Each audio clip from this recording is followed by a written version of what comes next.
जी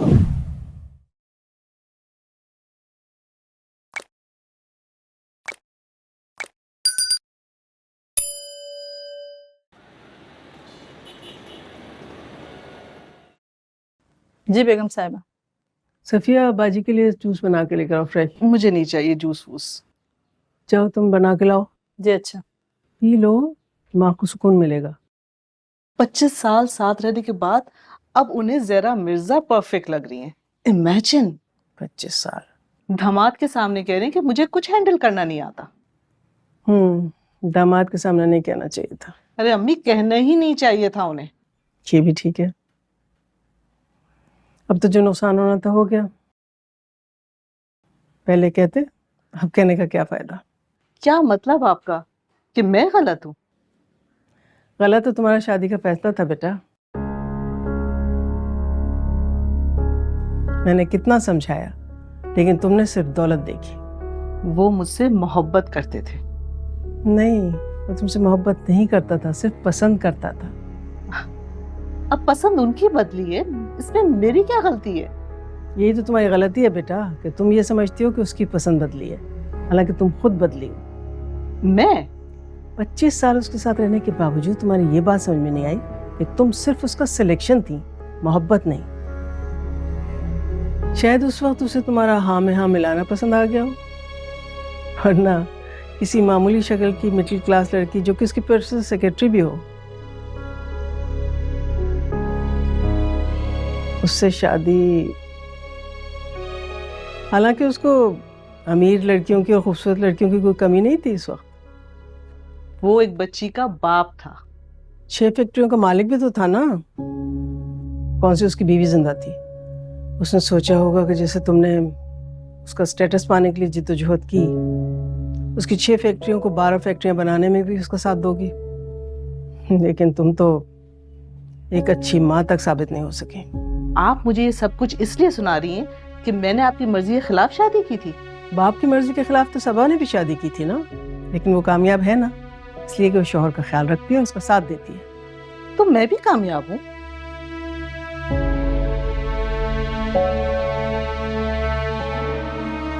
शौहर तुम्हारा तुमसे खैफ, बेटा तुम्हारा बागी।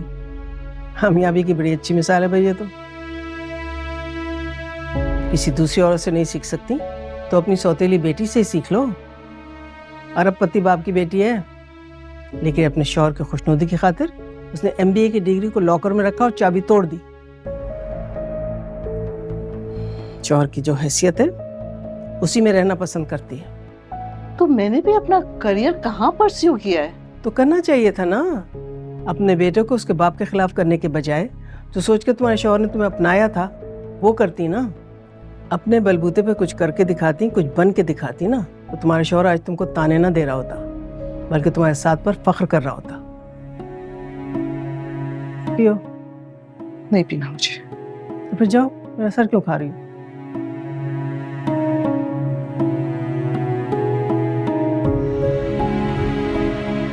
देखें, आने को तो आ जाए, लेकिन कुछ अच्छा नहीं लगता ना, दूल्हा अपनी माइयों में आ रहा हो। लो, ये शादी तो हो ही इसलिए रही है क्योंकि लड़का इस घर में आता जाता रहा है। वो मेरे कहने का मतलब है अपने एहतशाम की पसंद से हो रही है ना शादी तो। अरे भाई, ऐसी क्या बात हो गई? आजकल तो सब कुछ चलता है, लड़के लड़कियां इकट्ठे मेहंदी कर लेते हैं, और वैसे भी रिश्तेदारी है, इसमें हर्ज थोड़ी है। आने दो, एहतशाम को मिलके करेंगे इनकी खुशियां। हाँ वही तो। अच्छा खाला भी, जिससे आप कहेंगे कोई मसला नहीं, वैसे ही कर लेंगे। बेटा शुक्रिया। आजकल तो हर लड़का अपनी मर्जी से शादी करता है, माओ की पसंद पे एतबार ही कहाँ रहा है उन्हें। बिल्कुल सही कहा। मैं तो कहती हूँ कासिम की लगामें खींच के रखना, ऐसा ना हो कि वो भी अपने एहतशाम की तरह किसी और शहर में आंकड़ा भिड़ा ले अपना। भाई मैंने तो कासिम से कह दिया है कि रहना तो तुम ही है, लड़की भी तुम ही बता देना। हाँ, हम क्यों भला जबरदस्ती अपनी पसंद थोपे उस पर। क्या करते हैं आपके बेटे? जी वो जॉब करता है, दरअसल उसे छुट्टी नहीं मिली, वरना वो हम लोगों के साथ ही आता, मगर कह रहा था कि बारात पे वो पहुंच जाएगा इंशाल्लाह। अब आप तो जानती हैं ना लड़कों को, जरा सी जबरदस्ती करो ना तो बिदक जाते हैं। भाभी का कोई लड़का होता तो बात समझ में आती ना। दरअसल भाभी की बस एक ही बेटी है ना, इसलिए बेटों का मिजाज समझ नहीं पाती।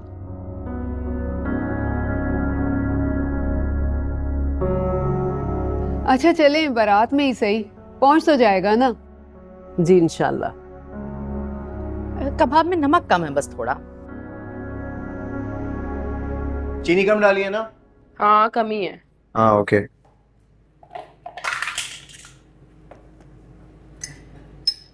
ये लो।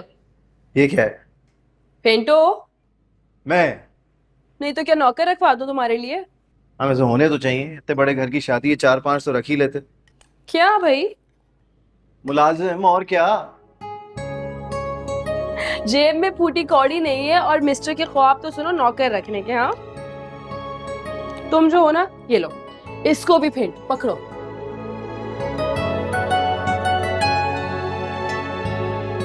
एक बात बताओ, तुम हमेशा से ऐसी हो?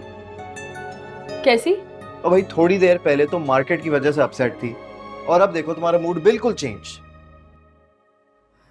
हाँ इतनी सी बात पे रोक लगा के तो नहीं बैठ सकती ना। देखो अगर इतनी सी बात थी तो रोना किस बात पे था, ये जरा बताओ। लगता है इंसानी साइकी के बारे में तुम्हें कुछ भी नहीं पता। क्या नहीं पता? हाँ हाथ क्यों रोका है? पेंटो। हाँ कर रहा हूँ। देखो भाई, जब इंसान के साथ कोई वाकया होता है ना तो उस वक्त वो सानेहा लगता है, लेकिन कुछ वक्त बाद वो सानेहा हादसा लगने लगता है और वो हादसा किस्सा बन जाता है और हम उस किस्से को हंस हंस कर सुनाते हैं फिर। ना ना ना, मैं नहीं मानता। तुम्हारे मानने या ना मानने से क्या फर्क पड़ता है? मैं नहीं मानता। तुम तो ये भी नहीं मान रहे थे कि मैं तुम्हारी हमदर्द हूँ और तुम्हारे काम आ सकती हूँ। देखो हमदर्दी तक बात तो ठीक है, लेकिन तुम मेरे काम कैसे आ सकती हो? देखो मैं ना तुम्हें बस एक इशारा दे रही हूँ। मेरे घर में जितने भी पेमेंट्स के काम होते हैं ना, सब मुझसे पूछ के किए जाते हैं, चाहे वो दूध वाले की पेमेंट हो, अखबार वाले की, पानी वाले की या परचून वाले की। सब कुछ मेरे कहने पे होता है। सब आके मुझे याद दिलाते हैं और मैं ताया को। तो भाई इससे मेरा क्या ताल्लुक है? एक तो तुम बहुत ही कोई ज्यादा बेवकूफ इंसान हो। हर बात तुम्हें ओपनली समझानी पड़ती है। देखो वैसे ना ये मेरे खानदान की पर्सनल बातें, और मैं कोई ऐसी लड़की नहीं हूँ कि अपने खानदान के सीक्रेट्स किसी से भी शेयर कर रहे, लेकिन तुम्हें समझ नहीं आ रहा तो इसीलिए बता रही हूँ। देखो मुझे पता है शादी के बाद ये सब होने वाला है। एहतशाम भाई और सलमान तुम्हारे पास आएंगे शादी का एल्बम मांगने के लिए और पैसे देने से साफ इनकार कर देंगे। तो ऐसे वक्त में तुम्हारे कौन काम आएगा? मैं जाके ताया से सिफारिश करूंगी और ताया इन पे प्रेशर डाल के तुम्हारे पैसे दिलवाएंगे। अच्छा तो ये बात है। जी बच्चू, और नहीं तो क्या। तुम नंबर ले लो मेरा, तुम्हें कोई भी प्रॉब्लम हो ना तुमने मुझे बताना, मैं तुम्हारे सारे मसले हल करवा दूंगी, ठीक है?